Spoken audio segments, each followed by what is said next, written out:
মধ্যপ্রদেশের এই উজ্জয়ন শহরে আমরা আপাতত 3 দিনের বাসিন্দা ছিলাম। তাই যতটা সম্ভব ছিল সময়টা বেশিটাই কাটিয়েছিলাম মহাকালের আশ্রয়ে। কিন্তু এবার এখান থেকে ছেড়ে বেরিয়ে পড়তে হবে। ভোর হতেই হোটেল ছেড়ে আমরা সবাই বেরিয়ে পড়েছি। যাব এক অন্য উদ্দেশ্যে, অন্য শহরে। মধ্যপ্রদেশেই থাকবো, কিন্তু যাব অন্য শহরে। সেই শহরেও আছে ভোলেনাথ। ভোলেনাথের নানান রূপের দর্শনে যাচ্ছি। কিন্তু যখন এই মহাকালেশ্বরকে ছেড়ে আমরা চলে যাচ্ছি, আর কার কি হচ্ছে জানি না, আমার মনটা কিন্তু খুবই খারাপ ছিল। কিন্তু কিছু করার নেই, যেতে তো হবেই। এই শহর ছেড়ে বেরোতেই হবে।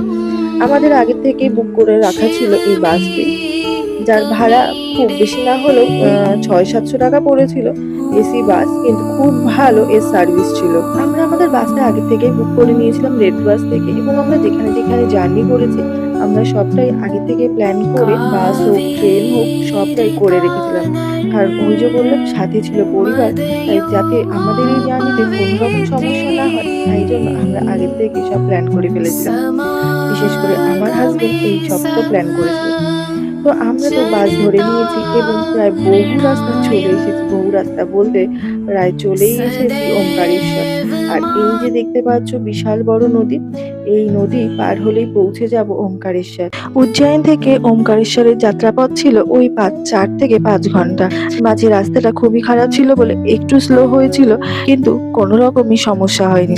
আর এই যে এত বড় নদী দেখছো, এই হচ্ছে সেই নর্মদা নদী। নর্মদা নদী আর কাবেরী নদীর মিলনস্থল হচ্ছে এই ওমকারেশ্বরী। অসাধারণ লাগছিল, আর সময় গুনছিলাম আর কখন পৌঁছাবো ওমকারেশ্বর। ওমকারেশ্বর বাস স্ট্যান্ডে নেমে আর কোনো ভিডিও নিতে পারিনি, যা তোমাদের সাথে শেয়ার করতে পারবো। ওখান থেকে একটা অটো রিজার্ভ করেই আমরা চলে এসেছিলাম হোটেলের উদ্দেশ্যে। আমাদের হোটেল বুক করা ছিল না, তাই আমরা এখানে এসে একটা হোটেল বুক করলাম। করেই লোকাল মার্কেটে বেরিয়ে পড়েছিলাম একটু ঘোরাঘুরি করার জন্য। সাথে সকাল থেকে যেহেতু কোনো খাবার খাওয়া হয়নি, তাই আমরা একেবারেই সবাই মিলে লাঞ্চ সেরে নিলাম। লাঞ্চ সেরে ভাবলাম যাই নর্মদা নদীতে একটু ডুব দিয়ে আসি। আর দেখো, আসার মাত্রই দেখছি জলটা কতটা সুন্দর এবং কতটা নিটেল। জলের মধ্যে মাছগুলো যে ঘোরাঘুরি করছে তা স্পষ্টভাবে দেখা যাচ্ছিল, এবং কোনো রকমই কোনো ক্ষতিকারক নয়। মাছগুলোকে খাবার খেতে দিলে এরা কি সুন্দর দলবদ্ধভাবে সবাই একই সাথে চলে আসছিল। এভাবেই বেশ অনেকটা সময় আমরা পার করে ফেলেছি। তবে আজকের মতন চলি, আজকের গল্পটা এখানেই শেষ করলাম।